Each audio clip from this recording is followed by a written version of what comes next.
Lesson 79, understanding piecewise functions.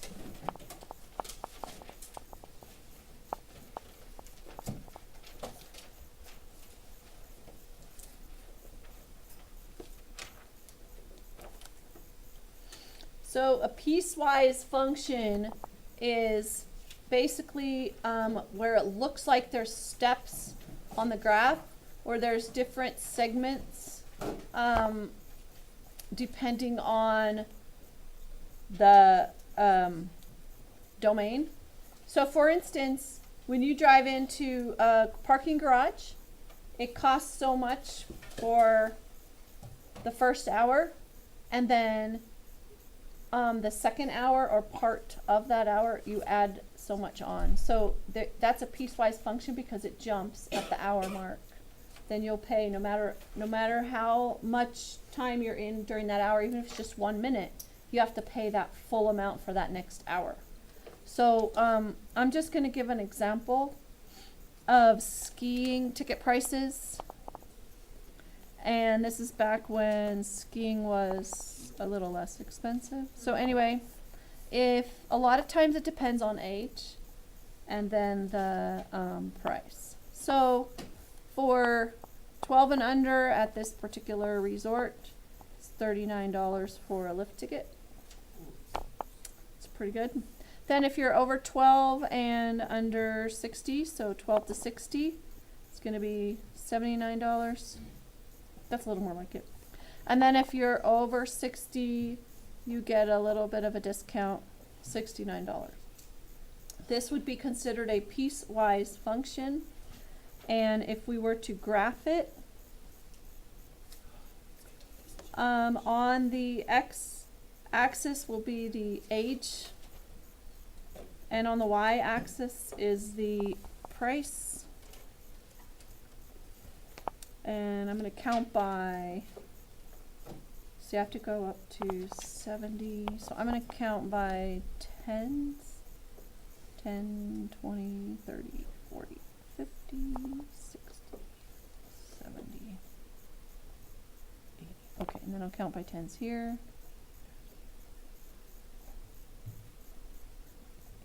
Okay.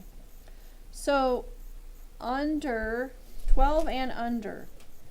So we're going to go up to $39, $39, and then over to 12.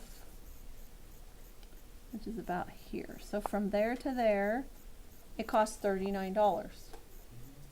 Once they turn 12, once they turn 12, then it's 79. So at 12, we jump up to 79.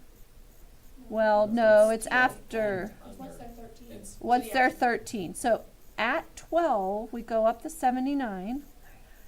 49, 59. 79, and do an open circle.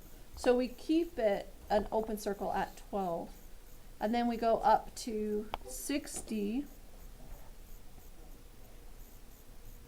and we have a closed dot there, and draw our line. So any age between those two numbers will be $79. And then at 60, we jump down to $69. Put an open circle, and then what we're going to do is just draw a ray, because it will stay that price for anybody up to forever. So, and I did know some older people in their 90s who still skied all winter, so it's possible. No, they did really well. Is that what you said? Okay, this is how a piecewise function can look, okay, a lot of times. They'll say that f of x equals -2 if x is less than -2. It'll equal 0 if x is less than or equal to greater than or equal to -2, but less than or equal to 2. And then it's 2 if x is greater than 2. So this would be considered a piecewise function. So we would go to graph it. We would find our x less than -2. So here we are, here's -2. Y will be -2. So we come down to -2 on the y. Draw an open circle because when x is equal to -2, it's not going to be -2. When x is equal to -2, y will be 0. So we have an open circle, and as long as x is less than, y is going to be -2. Then at -2, we jump up to 0 and all the way to 2. So when x is between -2 and 2, y is 0. So we have this segment here. And then when x is greater than 2, y is 2. So we go up to 2, open circle, and then array going to the right.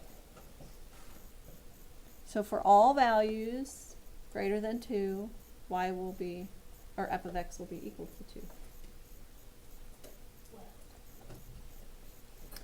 Now I have like a really crazy one example, and that's going to be my last example here. F of x equals, it's going to equal x as long as if x is less than or equal to 0. And then it's going to equal x squared if x is between 0 and 3, not inclusive. And then it's going to equal 3x for all so if x is greater than or equal to 3. This is a super weird function. Okay. Okay, so you're going to find when x is 0,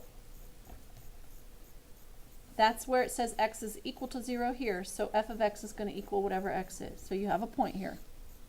Less than 0. So when x is -1, y is -1. When x is -2, y is -2, because f of x equals x, whatever x is, for 0 and under. So this is actually going to be an array because it's going to continue.